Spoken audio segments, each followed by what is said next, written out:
Well, got the old beast running again.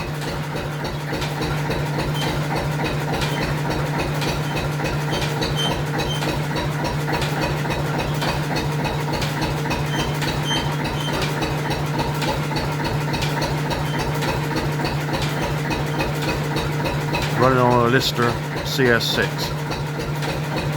I think it ought to have the exhaust outside, but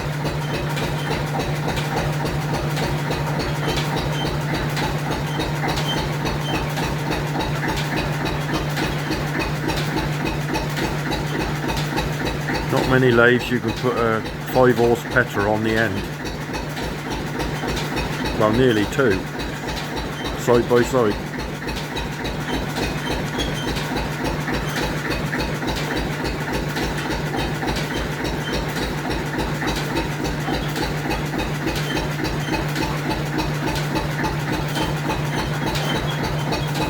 Turning a 4-inch, 24-inch wheel for a barrel.